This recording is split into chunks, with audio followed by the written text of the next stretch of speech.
Hi friend, welcome back to my channel. Today it's time for us to do the first trash talking of 2026.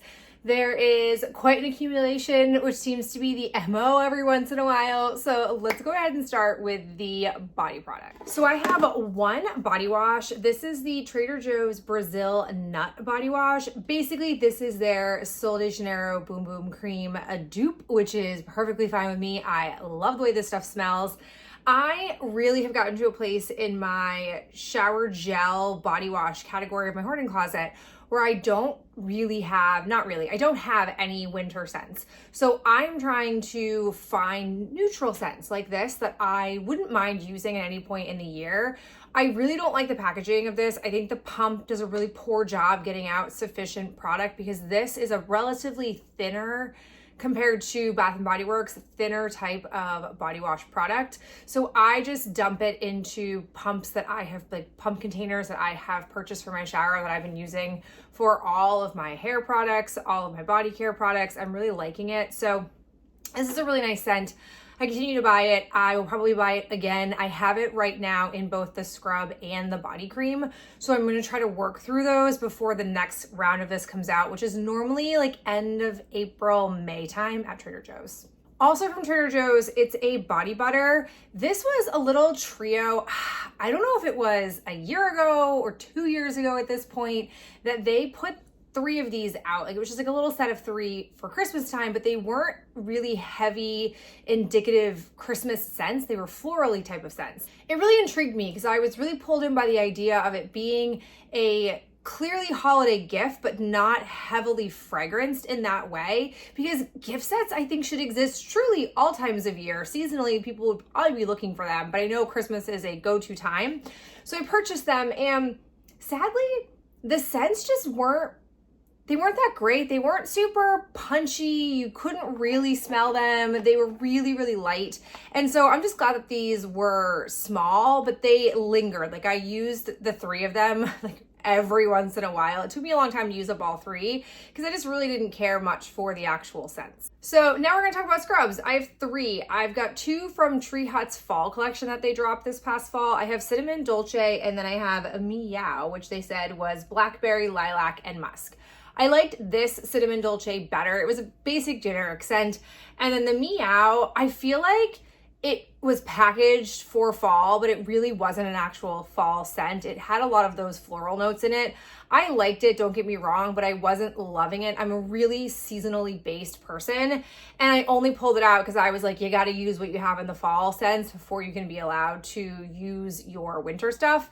So these are good. I love the Tree Hut scrub. I'm a little weary. They've recently gone through a rebranding. They repackaged, like the labels all look different. I am praying that does not mean they've changed their formulas, because this is like gets a layer off of my skin, and I don't want them to have lessened the abrasivity of the product, because that's what I like about it. And I'm nervous that that's what they did. They feel like they've gone into like a gentler, I don't know. I get like this like whole more like we're a gentler brand, and I don't know if I love it. I've yet to purchase something though, because I don't have a need to get something from the new line just yet. Then I've got one of my annual ones from them. It's the Merriment. I actually purchased all of their winter drop, and I didn't like any of them except for classic Merriment. They all just had some note that was off-putting. I was really hoping for another true Christmas tree scent, and they put like weird musk into it. Not a fan. Oh, this is so good. I will say Trader Joe's also has a candy cane scrub. It is slightly different. This Merriment is a little bit sweeter, and I do like the little bit more sweetness that this has. I actually got this gifted to me as a body butter. I don't think I've ever used. Maybe one time. I think maybe once. I don't remember it. I got one of their lotion products, so I have this as a lotion. I'm really looking forward to using it. I love, love, love this scent. I have a number of hair products, surprisingly. The first one is the Briogeo Scalp Revival Charcoal and Coconut Oil Micro Exfoliating Shampoo. I got this kind of out of a whim, kind of not. I have been struggling ever since my second pregnancy, which I think this is just now who I am. So maybe a woman in her mid-30s, this is why this is happening.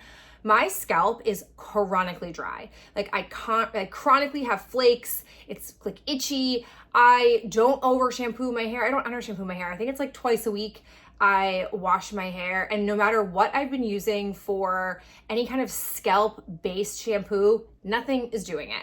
So I finally remembered this, and it's expensive. So when it was on, I think a 21 Days of Beauty or some kind of significant sale, I pulled the trigger and bought it.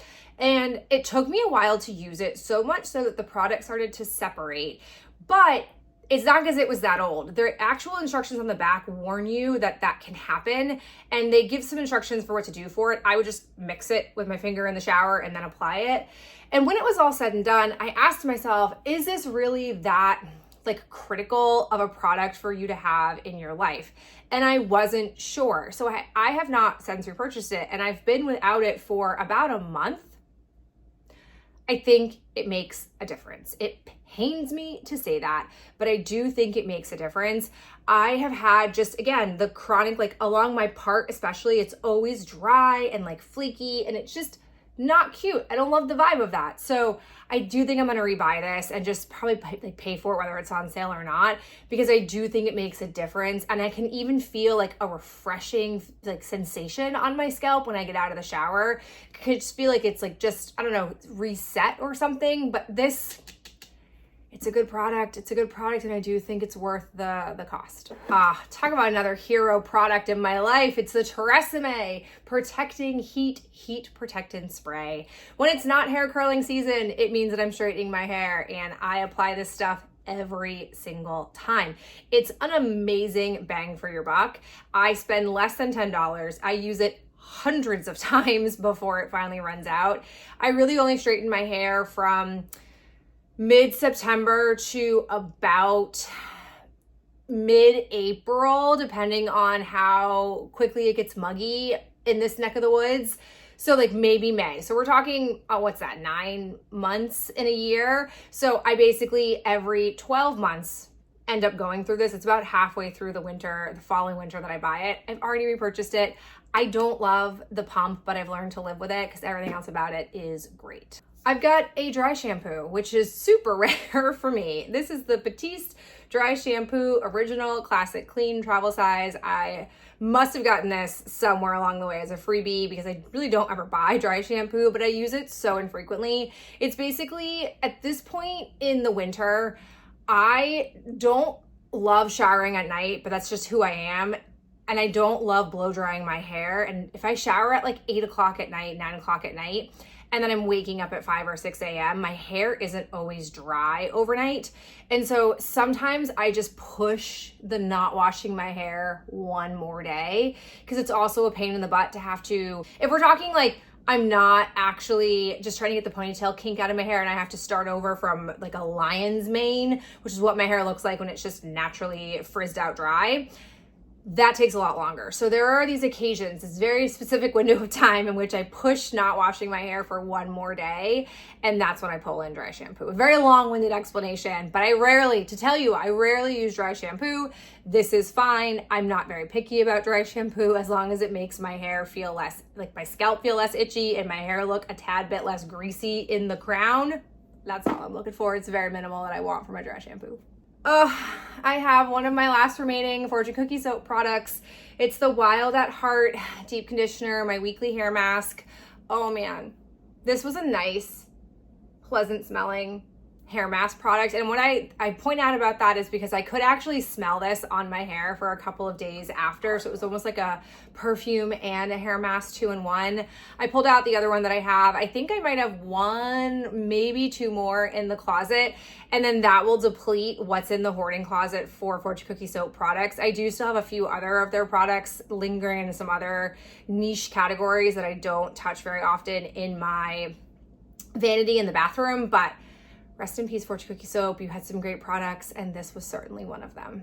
last hair product that I have is the It's a 10 potion. It's their miracle styling potion. This, I had originally gotten a sample, I think it was around this time last year, and I liked it for like little flyaways up here that after straightening my hair just sort of would static up. This is good for adding that little bit of hydration to keep those little hairs down. Especially as I am nearing the 2-year postpartum mark, my hair is really starting to come back into its natural state.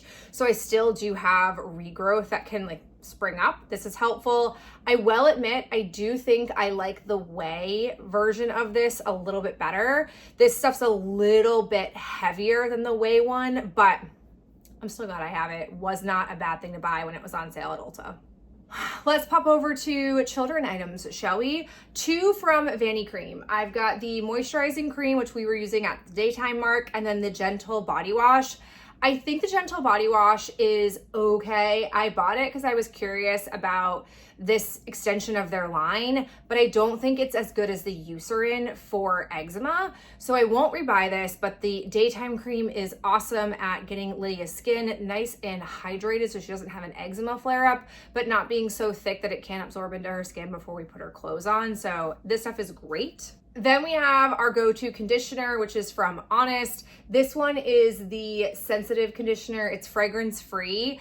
I'm not super picky. Whatever I can find in a store, or typically whatever can come to me quickest on Amazon, is what I get. It's just really hard to find kids conditioner for her type of hair that is curly but not super thick. So this stuff is good for that. And then we have 2 bath time playthings. We've got the Mr. Bubble Strawberry Foam Soap in the fluffy version and the Crayola Bathtub Finger Paint in Sky Blue.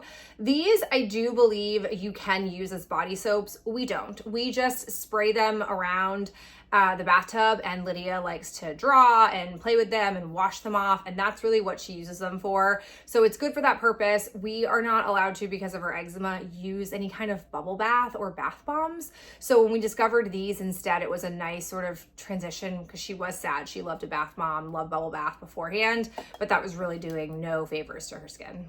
Okay, so let's talk skincare. I actually have 2 makeup removing products. The first is the e.l.f. Jelly Pop Makeup Melting Cleansing Balm. I love the cleansing balm. Their melting makeup cleansing balm is one of my top 2 favorites. So when I saw this version, I was like, oh, watermelon scented one, that will be so fun. No, it wasn't. I actually really didn't like that there was a watermelon scent to this. That was the only part of the product that I very much disliked. I wouldn't have expected that. I'm not normally adverse to fragrance in skincare. Like, it doesn't really bother me. I don't mind the scent of it, but this was, for some reason, it felt off-putting to be spreading the scent of Jolly Rancher on your face. So lesson learned, sometimes the spin-offs don't work, and I will not go back for a Jelly Pop version of this. Then I have a tragic throwback. I have these Neutrogena Makeup Remover Ultra Soft Cleansing Towelettes. These were given to me, and I was like, well, let me try using them. Oh my God, it is disturbing to know I took my makeup off with this type of product for years. It was ineffective. It didn't take all my makeup off. It was not as gentle and pleasant. And this was bad. It just was shocking to me. And I don't remember feeling that way at the time, but the cleansing balm game is so much better. I am so glad future me had evolved away from these, because this was a terrible experience. And if I get more of these, I won't use them. I'll probably have an alternative that I will use them for instead. I have a cleanser. This is the Peach Slices Redness Relief Soothing Cleanser with panthenol and green algae. Gently cleanse and soothe for calm, even skin. This texturally was really similar to the moisturizer that comes in this line, in that it was really thin and slippy. So I only could use this in the shower. It was too sort of messy to work with if I was trying to stand over my sink and wash my face. Not a bad product, but I don't think this is the line from Peach Slices that I'm most in love with, because the thinness of the formula is just not my jam. I like things that have a little bit more textural body to them than this line offers. I have the other half of the Trader Joe's Day and Night Cream little cute honeycomb set here. This is with hyaluronic acid, manuka honey, and ceramides. Even though it was the day cream, I had to use it at night because it was so thick and moisturizing. If you have really dry skin, this is the set for you. If you don't, if you're like me who has neutral to potentially oily acne prone skin, this product is not for you. And even though the texture of the night cream wasn't my bag, this texture was better, but this packaging was actually still kind of low-key annoying because you couldn't, like, this is a circle, this is a hexagon, and so product would get trapped like in the points. It's not great execution, so I wouldn't go back for it even if it were in alignment with my skin preferences because it's just kind of annoying, and I don't love an annoyance when it comes to packaging. I have 2 skincare samples. One is from e.l.f. It's the Holy Hydration Face Cream. This stuff is also too thick and heavy for me, so I use it as a neck cream, which was fine, but I'm not gonna buy it. I don't ever buy cream for my neck, and I, interestingly, don't transfer my face cream down to my neck. I only ever am moisturizing my neck when I have a sample to use, or when I find that like a full-size cream doesn't work on my skin, I will then move it down to my neck to use it because my neck is not normally bothered by it. The other one that I have was the, is it In Beauty Project? I don't know this brand. It's the Recharge Gel Cream. This came as a Sephora deluxe sample when I was placing an order. I really liked this stuff, but it's really expensive. I think it was pushing, when I looked it up, either $50 or $60 for a face moisturizer. That's not how rich my blood is. So even though I liked it, I think that it was really similar to the Inky List Omega water cream. Like texturally, it was kind of in that wheelhouse. So I'm just gonna use that stuff as opposed to buying this stuff. But it was a nice sample. I got a lot of uses out of it. And then to close out our skincare category, we've got Old Faithful, my day cream. I'm just casually unwinding it as I've moved it forward. This is the Yerba Mate Wake Up Eye Gel from Good Molecules. Dirt cheap, so good for my under eyes. I have the driest Sahara Desert under eyes, and I use a even more aggressive Belief Aqua True Balm under my eyes at night, but this stuff is perfect. It's like a little kiss of hydration to give a little bit of moisture to that area, and less, I think less than $10, so I continue to rebuy this stuff. It's great. Final category, nails. So I have 2 from the Wicked for Good collaboration that they did. This would be the Welcome to Shiz. These were like a teal ombre, and if the glare's not too bad, you can sort of see here that they have the Shiz logo down in there, like the school crest. You would not have known that from a distance. It just looked like a little bit of gold accent, if you could even see it. But I like these a lot. I actually got a number of compliments on them from people just out and about in life. And then the other ones that I had were the Know Your Power. These were like a blue sort of glitter, and I can't remember what the accent nail was, but both of them were lovely. However, I've recently noticed in the last like 6 months of buying nails from them, it's becoming harder to get the little clear backing that covers the gluey adhesive that they come with off. And I'm like, is it me? What's going on? It's not me. It seems like across the board, because I pulled out an older box, like one of these, an older box, and these pulled off just fine. So I don't know what's going on with that, but it is annoying. But either way, I love Impress nails. Then we're gonna dabble into some of my Christmas nails. Christmas season was interesting for me this year, and this is what started it all. I very randomly, years ago, I mean, maybe even 5 years ago, these are some of the oldest nails in my collection, came across these Couture Collection limited edition Christmas nails. I've never heard of Couture. They were never on their website. And I would like to say I'm pretty well versed and well up to date on what's going on with Impress. Whenever they drop nails, I know about it. And so when these Hug Me nails came out, I was like, wow, those are beautiful. And they had even more designs than what you're seeing here. But here's why I never wore them. There were so many design options that it was overwhelming. Like my nails would have been a different design on every nail, and I don't love that. That's too busy for me. So these always sort of got passed over Christmas to Christmas to Christmas. Well then, I purchased